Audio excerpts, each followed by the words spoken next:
welcome to the Improv Summit. As always, I'm your host, Spencer, and with me today I have a very special guest. Now, I always say I have a special guest, and so I have to change it up every week. So what I do is I take the person's first letter of their first name, and I throw an adjective in front of it, you know, the old improv game, and I just call them by that name. And so today I have with me, I wasn't planning this letter, but now the first thing that comes to mind is what I'm going with. Please join me in welcoming Zesty Zach. Oh my gosh, that's the first time I've heard zesty. 100% of the time that I've done this, it's always zany. Like, oh, zany Zach. I've never heard zesty before. So, like, points for originality. That's something I've never heard before.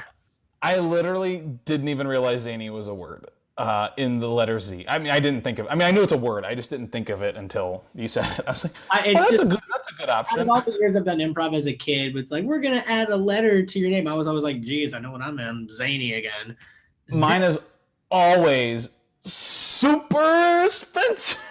There's where they make you do the pose. Always. Yeah, always. 9 or 10 or 11. I would always do this. And so it was zany Zach. Oh, it's so nice for a change of pace to not be zany. I was in a class once. It was so funny. I took 2 classes at UCB. I took more than 2 classes, but my 101, you know, there's like a Chris, there's an Alex. This was the first time I ever had another Spencer in the class. Okay, 101, there was another Spencer. I think my 201 also had another Spencer, but we were the only one that had the same name. Then in my musical improv, 101 and 201 was another guy named Spencer. And I was like, what is happening? But I remember that I was like, Super Spencer, and the other one was like, Sneaky Spencer. And it was like, dude, and then we went around. Slithery was right there. They went with like Sneaky, and then the one guy, I remember, he was like, we were going around, he went first, and he's like, I'm Spencer number 1. And then it got to me, and everyone goes, you should be OG Spencer. And I was like, okay, I'm OG Spencer. And he's like, dang, I should have thought of that. I was like, you tried to do something to make me Spencer number 2, and it didn't work. I wasn't falling for that. You could have gone with Spencer A, but I like or something else. But I like OG Spencer. I do too. And so I just kept getting called OG, and then my notes because UCB gives notes and like grades, like it's a school, and my notes were just like OG. It was my name. I was so thrilled. It made my day. Wonderful class. Everyone should take musical improv at UCB with Tara Copeland.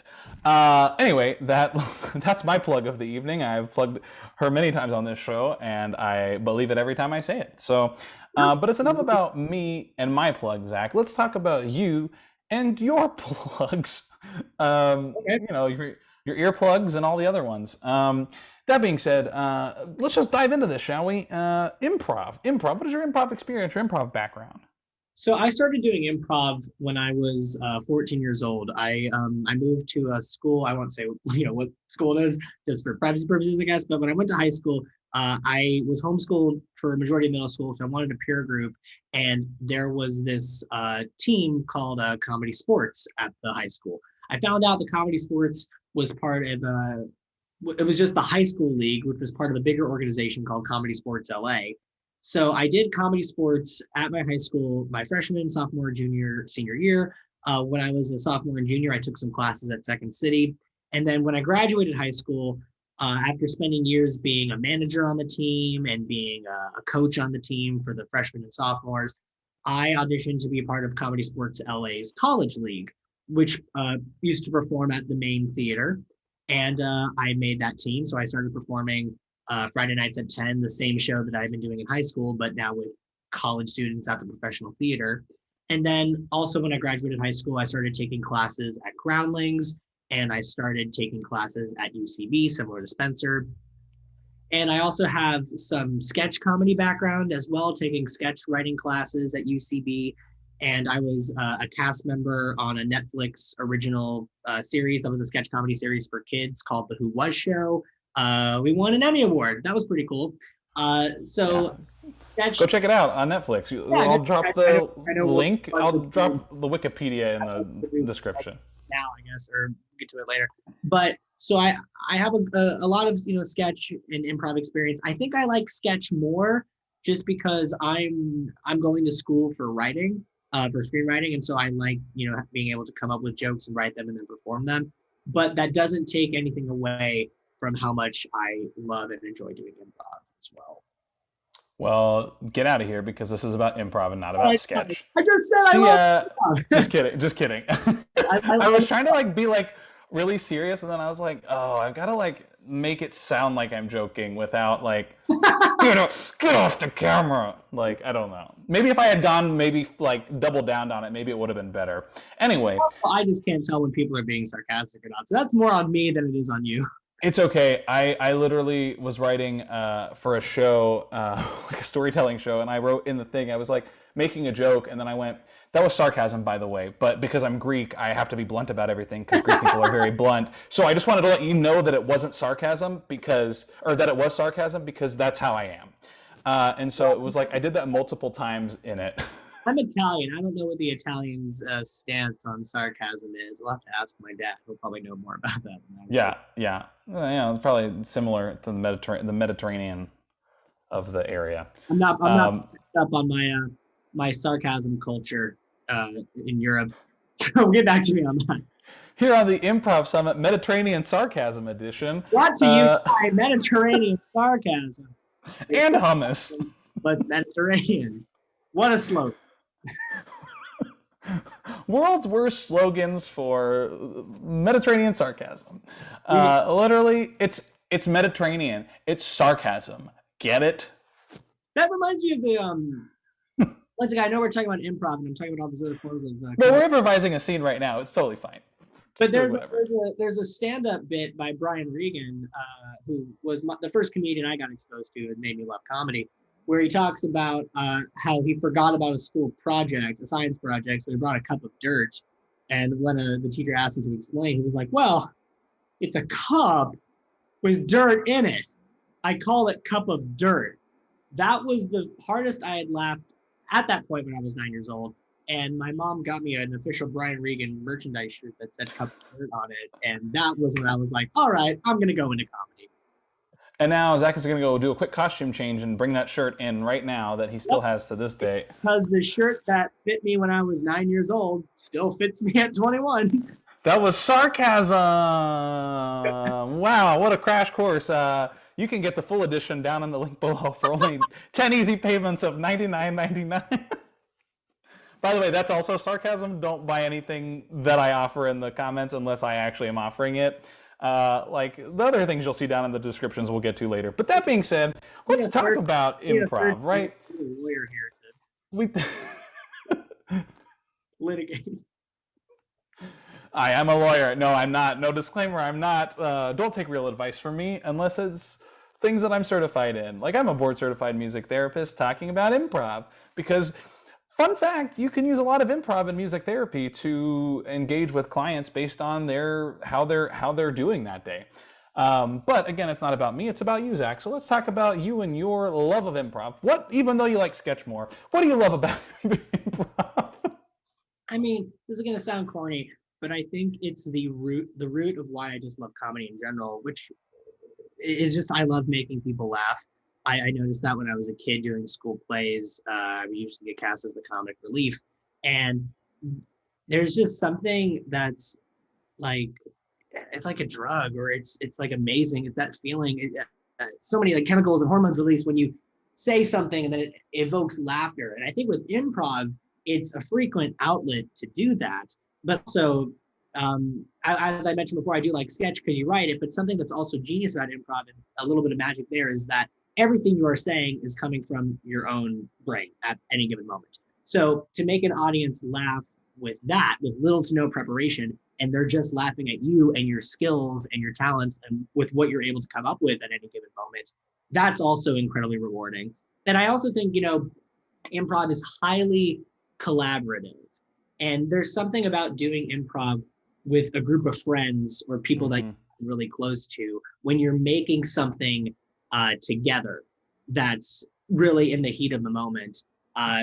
Sometimes it tanks, and then sometimes it's the best thing that's happened to you all month. And I think that risk is really rewarding more often than not.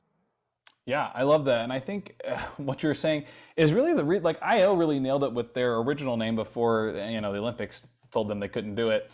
But IO no longer exists. So at this point, it's all moot. But like improv feels like it could be an Olympic sport because it's got a team element, but also like individual categories, like a But pun game or like a character. like a sport, it's not consistent. Like that's the risk. Like, you go to see a Broadway show, you're going to see Mhm. the same show every single night. If it's a good show is going to go on every night. With improv, you never know how the show is going to go. Like, Correct. it is like a sport. I went to 2 Dodger games in the last month, and in one month we had scored like 8 runs in the first 5 innings. Other game we went to 0 the entire game. So, and that's sort of a risky run with improv. Sometimes, if it's a short form show, all the games are solid, and then sometimes you do an improv show and you're like, all right, I want to pretend that never happened. Mm-hmm. I mean, that's why I really like the comedy sports branding, because they do play it as a sport with a referee, with teams, and it feels like it. You never feel like you're just watching a show. You feel that competitive energy and that you're rooting for the improvisers to do well, sort of like a team. Mm-hmm. And I just thought of the fact that sports with a Z, but also it makes me think of the movie American Dreams, which is based on it's not based on anything, but there's a TV show within the movie called American Dreams, and the theme song goes Dreams with a Z. Comedy sports steal it from that. I'm gonna pitch. No, this movie came out in like 2006. Oh, never mind. I'm gonna pitch American Dreams down in the description below. It's a wonderfully satirical drama of about contestants who go on like an American Idol style show. It's got Mandy Moore. It's got Dennis Quaid as the president. It's just a joyous, fun time. American Dreams, Dreams with a Z, not American Dreams like the TV show with an S, but American Dreams, the movie with a Z. No relation. The letter Z always gets overlooked, and as someone named Zach, I take grievance with that. So, well, the fact that I said zesty and I couldn't even think of the word zany shows how much Z gets overlooked. But that was the highlight of my day here in Zesty. So thank you. Great. It'll be the highlight of your month at this point. Just kidding. I don't know what you have going on in your life. Maybe you'll have better. Yeah, I did go to Walt Disney. Just like in a sports game, there's highlights. What? Improv is a sport. Who would have ever thought? Speaking of improv as a sport, Zach, what are your top 3 Summer Olympic games? Just kidding. Oh God, I wouldn't know this. Five things. Go. 5 Olympic sports. Just kidding. Yeah. Rowing, judo, those make sense. Are they summer, winter? Yeah, they're summer. They got to be summer. Winter Olympics. Yeah, there's a whole story, which I won't get into because it's not about me and my knowledge of improv, my knowledge of Olympics, the Olympics. Zach, here's my question for you. I'm just going to segue right into it because otherwise I'll keep talking. Are there any scenes that you've either done as an improviser or seen as an audience member that you just remember? Because I have a hard time remembering scenes that I do or see because improv is so spontaneous in the moment. But are there any scenes that you remember doing where you're like, oh, I remember this scene that I was in or that I watched, that I saw, that I won't forget because of whatever reason it is? Yeah, for good reason or for bad reason? Either one, whatever you want to shout out. Okay. I'd have to really think about that.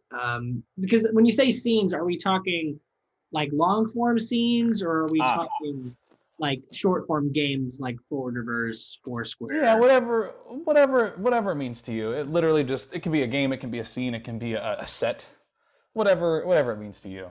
Okay. Man, I'm thinking back on just.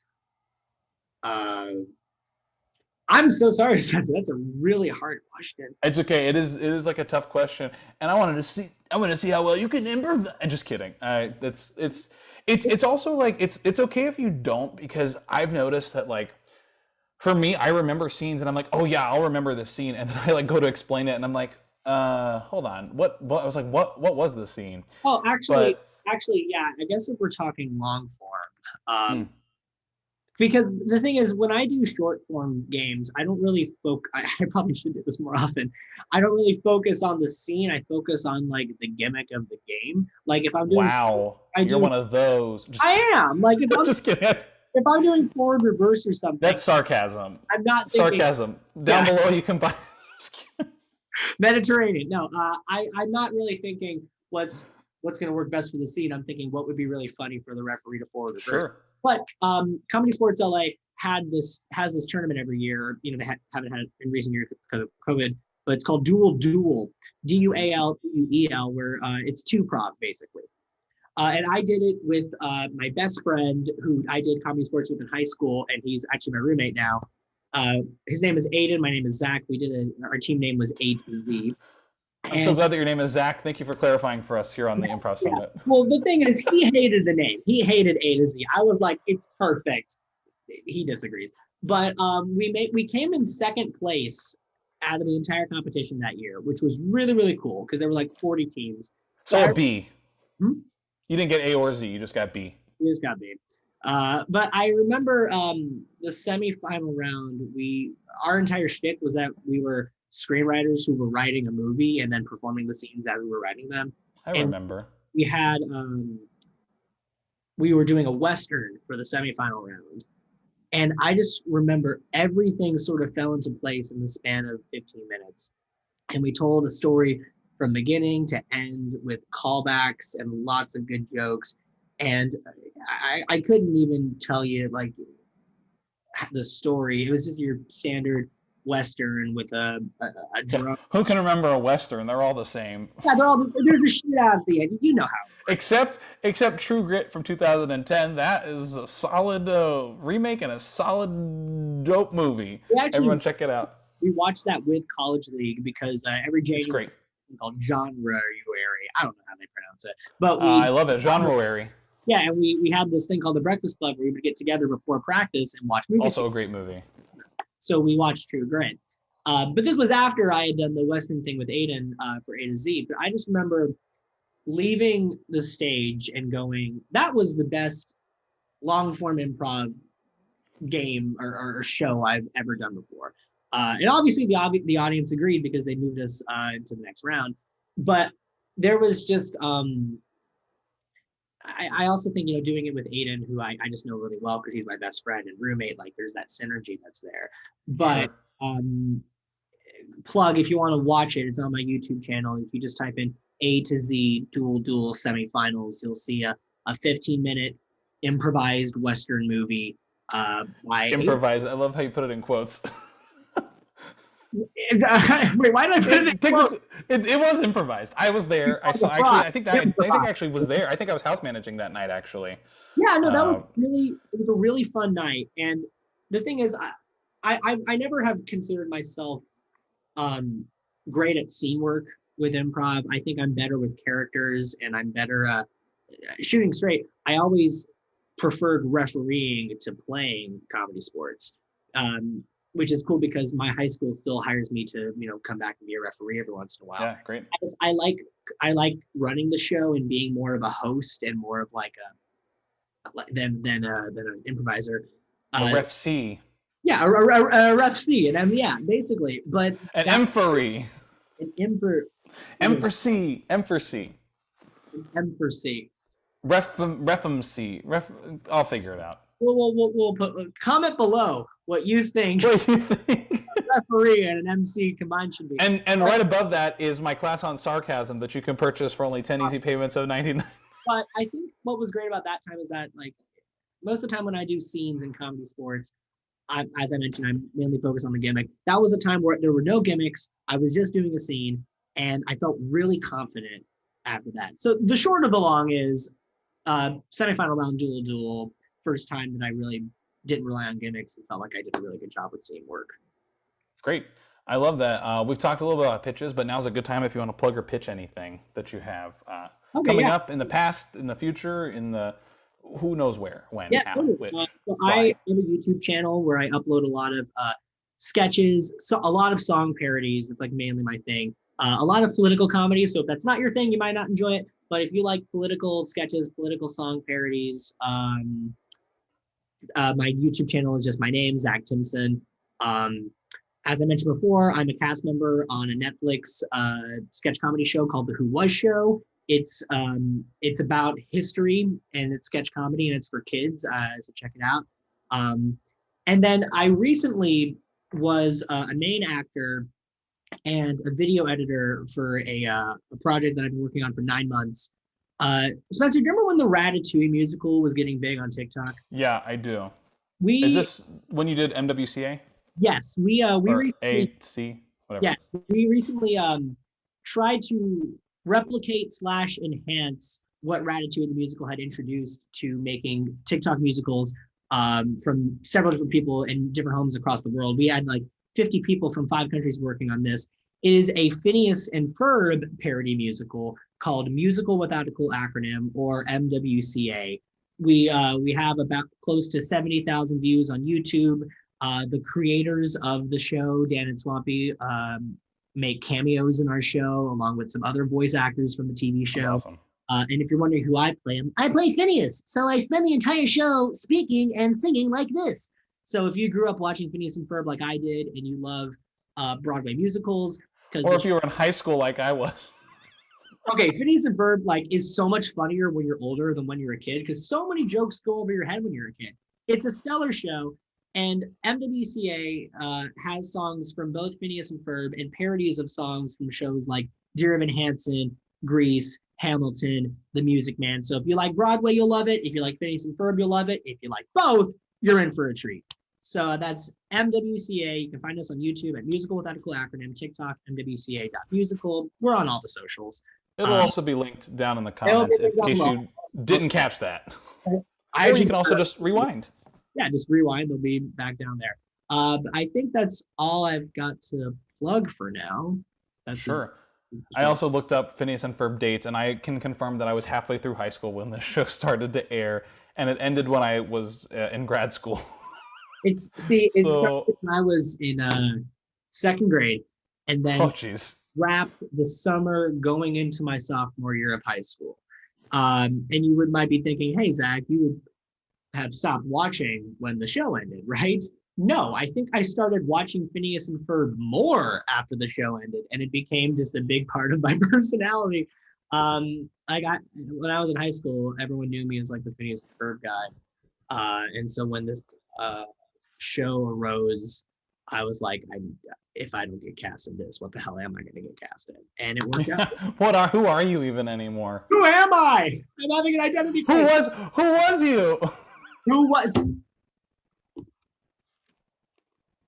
You know what? Like, part of me wants to be mad at the grammar of that, but part of me also loves the joke and the reference. So. Which, if you think about it, the word "you" is also singular, so technically, who was you is technically grammatically correct, even though like you is.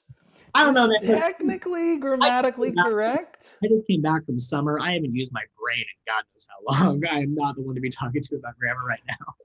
Technically, but the English language says it's not, which is why the English language is a very difficult language to learn if it's not your first language, and it's just wild. Anyway, enough of the Improv Summit English edition. Just use Grammarly for that. Grammarly, you want to sponsor? I just said it out loud. I don't know. Grammarly does some stuff. Brought to you by Grammarly, Mediterranean sarcasm, and what was the third one? Hummus? You know what? It's hummus. It's hummus. We're brought to you by Sabra hummus. So Sabra, if you're watching this show, I could go for some hummus right now. And you want to sponsor us? Like, I mean, you can sponsor me in hummus or like dollars. Like, really, it's up to you.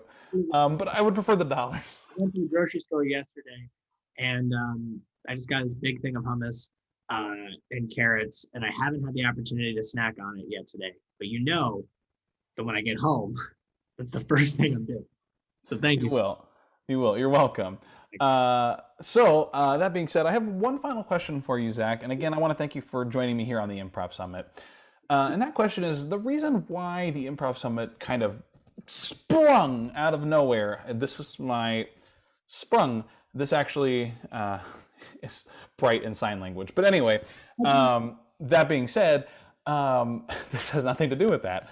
I just was excited about a bright Christmas tree. Anyway, Christmas. Maybe it's Christmas tree with the snow. Anyways, snow. That being said, now I'm going to do it. I have one final question to ask, and that is the reason why the Improv Summit exists. I don't know. I guess improv might be like improviser. Anyway, A little. I forgot a lot, but I'm trying to remember with practice. Well, I don't know anything. So you got me beat. So I was right.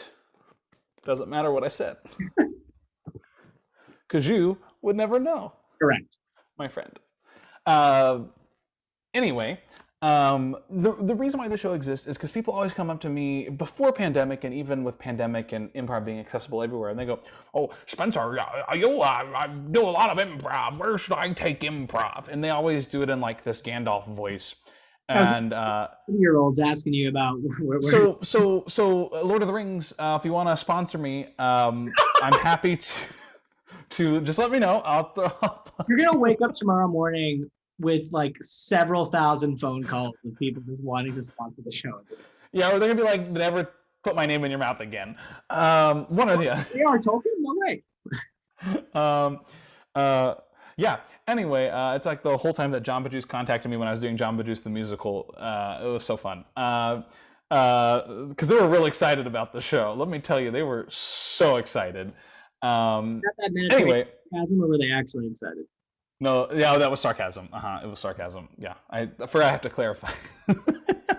But you can join my sarcasm class down below in the description. I love these callbacks. These callbacks are true. I had 4, so now I got to get 2 more in because it makes it an even 6. That's arbitrary. The point is, the question I have for you is if someone came up to you and asked you, where should I take improv? Whether it's with a Gandalf voice or not, what would be one piece of advice or one tip you'd give to someone to help guide them on their improv journey? Like in the Lord of the Rings, where they go on a journey, an unexpected journey. So if they're going on an unexpected journey, they're going on an unexpected journey. I would say, because improv is an unexpected journey. I would say that it really depends on what type of improv you want to do or what you think your strengths are. The thing is, improv is as fun as it is and as collaborative as it is. It's also, very hard. It's very competitive. So you should really know either what your strengths are or what you want to be really good at. Like, because different schools focus on different things. I think UCB focuses a lot on, scene work and the game of the scene, whereas Groundlings focuses a lot on character work. And so for example, I know that I'm stronger in character work than in scene work. And, my dad always says the riches are in the niches. And so like, that's where you're going to, be the most successful with like the niche improv, or just what you're really good at. Like, the man who tries to catch 2 rabbits catches 1. So really putting all your eggs in something that you're really good at.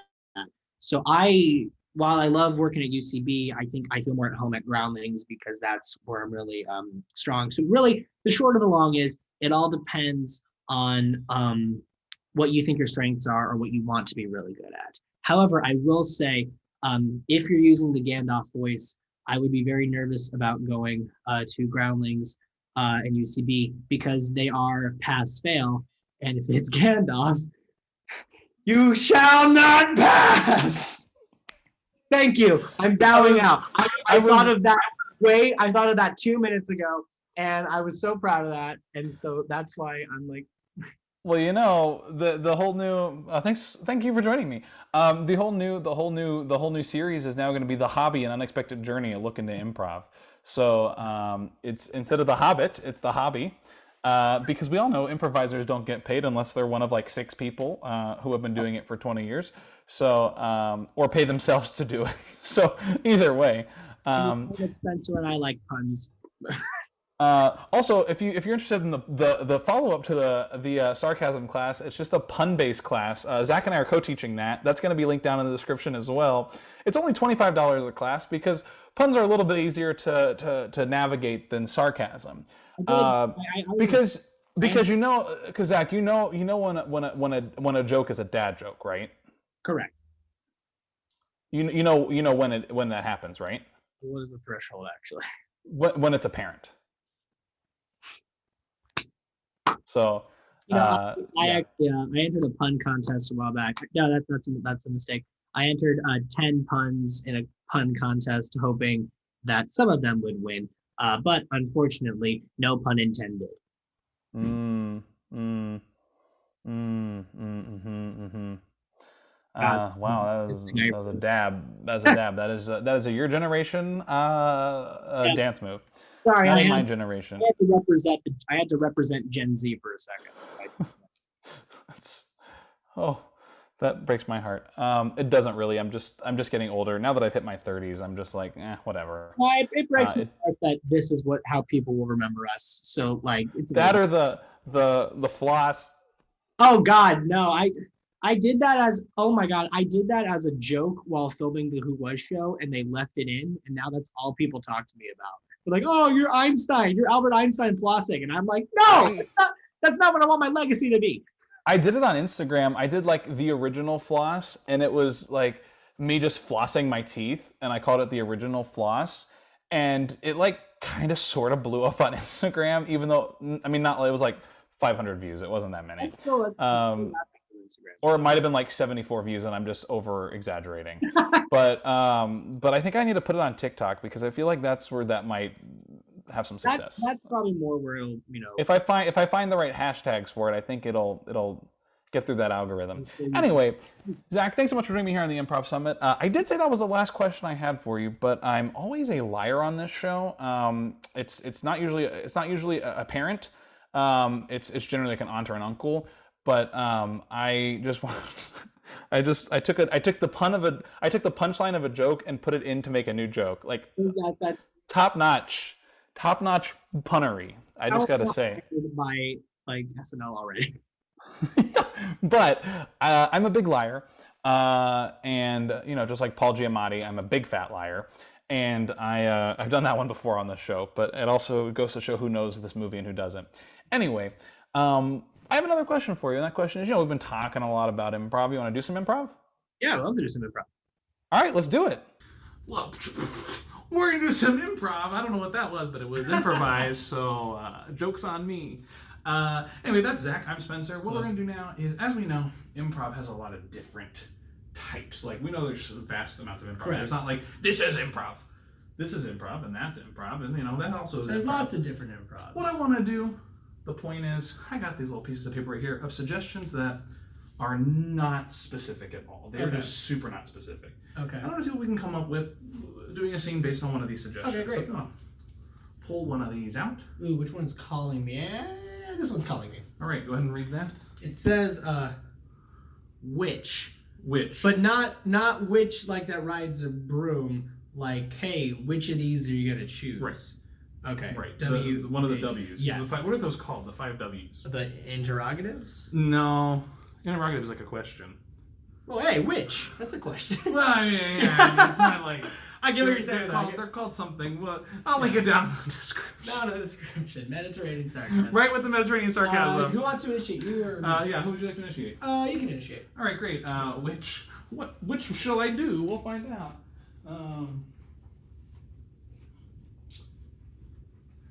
Which? That witch or this witch? Okay, well, I think if we're going to choose one to be our assistant in taking over the world, we should choose one that has efficiency. BLT? Yes. Provolone? Yeah, Which witch? I recognized you were talking about sandwiches and not Which witch? not Well, witches they on could be our brooms. assistant. Well, They could be our assistants. they could. I think that BLT is calling me because I am at my best work. She might have a broom. The BLT might have a broom? Yeah, she might. Broom, lettuce, and tomato. That's what the BLT stands for. That is the Broom, BLT. lettuce, and tomato. How perfect. See, that way we can take over the world, but also we'll be full. Full. Yeah. Because you can't take over the world on an empty stomach. I thought this through. I recognize that now. Which is which? That's really the question. This is hurting my brain. So. But don't worry, I'll do the thinking for you. You just pick one. I appreciate that. You have been my trusty henchman for years now. Now I'm passing the torch to a witch. But which witch is which? I'd actually like to take a minute to talk about that. I know you're passing the torch of my henchman to a witch because you're going to college. And Yes. I just want to say that being your master for all these years has meant the world to me. And I'm really proud of you. That's very kind of you. I actually got you something. Oh, is it a witch? Which witch is it? Now, hold on. Is it a witch? What is it, that thing you always told me you always wanted? A witch. Well, open up. I think you'll be pleasantly surprised.